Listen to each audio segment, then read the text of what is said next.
សួស្តីពុកម៉ែបងប្អូនទាំងអស់គ្នាថ្ងៃនេះខ្ញុំចង់បង្ហាញពីរបៀបបង្កើត page 2025នឹងហើយអញ្ចឹងរបៀបបង្កើត page 2025វារៀងខុសគ្នាបន្តិចបន្តួចសម្រាប់ការបង្កើត page អញ្ចឹងបងប្អូនទាំងអស់គ្នាយើងចូលមកដល់កន្លែងបង្កើត page សម្រាប់2025គឺយើងចូលកន្លែង Facebook នឹងហើយ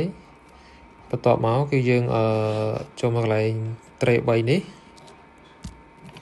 ចឹងវាយើងអូសមកគឺយើងស្វែងរកកន្លែង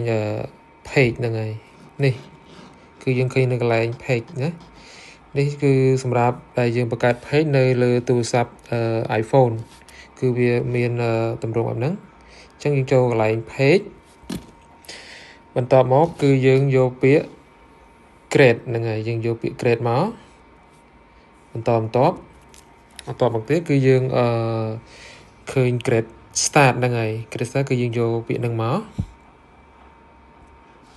អូខេហើយឥឡូវយើងបានទម្រង់បែបនេះហើយអញ្ចឹងបងប្អូនឃើញទម្រង់បែបនេះគឺយើងនេះកន្លែងដែលយើងសម្រាប់ដាក់ឈ្មោះរបស់យើងអញ្ចឹងហើយយើងសម្រាប់ការដែលដាក់ឈ្មោះគឺយើងដាក់សម្រាប់ដែលយើងចង់ដាក់ឈ្មោះបែបនេះគឺយើងសរសេរបែបហ្នឹងមកអញ្ចឹងការដាក់ឈ្មោះគឺយើងសរសេរមកឧទាហរណ៍ដាក់មកជាអក្សរអង់គ្លេស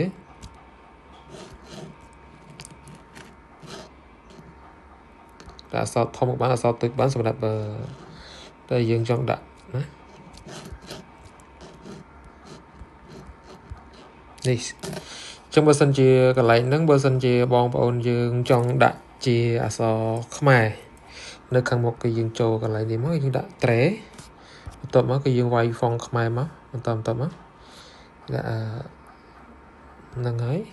ចេះមកឧទាហរណ៍គឺដាក់បែបនេះហើយនៅពេលដែលយើងវាយរៀបចំឈ្មោះរបស់យើងបានរួចរាល់ហើយគឺយើងចាប់ផ្ដើមចុចមកវាមកហ្នឹងហើយកន្លែងនេះគឺយើងឃើញអក្សរគឺដាក់ nick ហ្នឹងហើយបន្ទាប់មកគឺយើងចុចលើ nick មកកន្លែងនេះគឺវាអត់ឲ្យទេអញ្ចឹងមានន័យថាយើងត្រូវកែអក្សរឡើងវិញអញ្ចឹងហើយគឺយើងកែអក្សរដោយសារយើងវាយអក្សរធំហើយនឹងអក្សរខ្មែរអញ្ចឹងគឺវាអត់ឲ្យទេគឺកន្លែងនេះគឺយើងដាក់អញ្ចឹងមកកន្លែងនេះយើងដកឃ្លាមមកអូខេតមកគឺយើងចុចកន្លែង tray ដដែលកន្លែងនេះគឺយើងដាក់ឈ្មោះជាអក្សរខ្មែរហ្នឹងហើយអូខេអញ្ចឹងរួចរាល់ហើយគឺយើងចាប់ដើមចុចមកអូខេអញ្ចឹងវាឲ្យអញ្ចឹងកន្លែងនេះគឺគេដាក់3ជម្រើស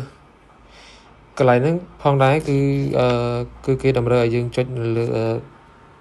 category នេះកន្លែងនេះហ្នឹងហើយអញ្ចឹងបងប្អូនចូលកន្លែងហ្នឹងតាមគេមកអូខេបន្ទាប់មកវាដាក់ grade អញ្ចឹងចូលកន្លែង grade មក get series ហ្នឹង store ហ្នឹងបន្ទាប់មករងចាំជាធ្វើការរងចាំបន្តិចមកអញ្ចឹងកន្លែងនេះគឺសម្រាប់តែបងប្អូនជាបើសិនជាយើងចង់បង្កើត page សម្រាប់បងប្អូនដែលគាត់ចង់បុះonline អញ្ចឹងគឺប្រភេទ online គឺបងប្អូនជ្រើសរើសកន្លែងនេះមកហើយសម្រាប់ខាងក្រោមនេះសម្រាប់ដែលយើងចង់បង្កើតជាវីដេអូ content អីធម្មតារបស់យើងគឺយើងចូលអាមួយនេះមកនឹងខាងក្រោមនេះចុចពីលើវាមកបន្ទាប់មកកន្លែងនេះគឺវា load ឲ្យពាក្យថា continue អញ្ចឹងយើងចូលកន្លែង continue ទៀតមកដូចយើងរងចាំអញ្ចឹងកន្លែងនេះគឺ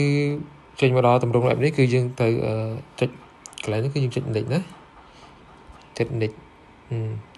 ហើយកន្លែងនេះផងដែរគឺយើងគេដាក់ឲ្យយើងជ្រើសរើសadd friend ណាអញ្ចឹងយើងអាចadd friend មកប៉ុន្មានអ្នកក៏បានដែរណាអានេះយើងជ្រើស3នាក់ណា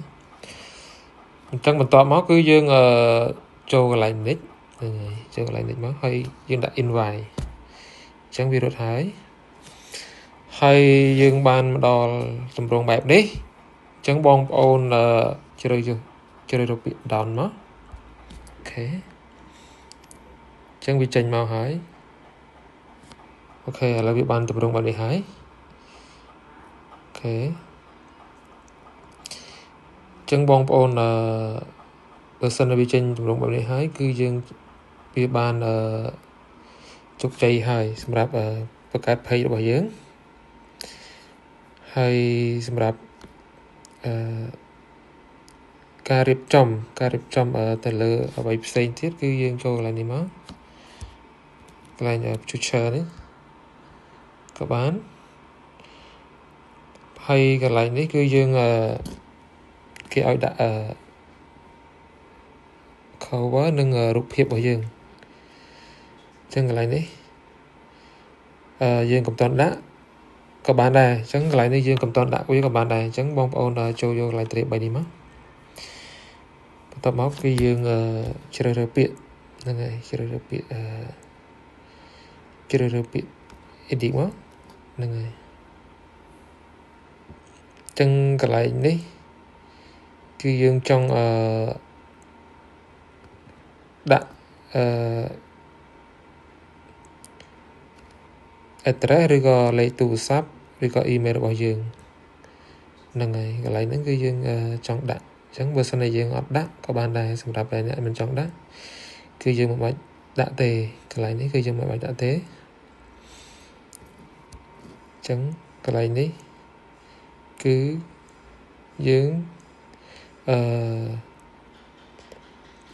តម្រង់កន្លែងណាមួយដែលយើងចង់ភ្ជាប់ដូចជាដាក់ជា email ឬមួយក៏អីយ៉ាងម៉េចស្រេចតែបងប្អូនដែលចង់ដាក់អីចឹងណាកន្លែងហ្នឹងហើយអញ្ចឹងនេះpage របស់យើងគឺបានរួចរាល់ហើយនឹងហើយអញ្ចឹងសម្រាប់វីដេអូថ្មីទៀតខ្ញុំនឹងអាប់ដេតតាមនឹងទៀតហ្នឹងហើយអរគុណបងប្អូនដែលបានចូលទស្សនាកុំភ្លេចជួយ like និងជួយ share ផងដើម្បីឲ្យបានបង្កើតនៅវីដេអូថ្មីទៀតហ្នឹងហើយសូមអរគុណបងប្អូនទាំងអស់គ្នាសូមជម្រាបលា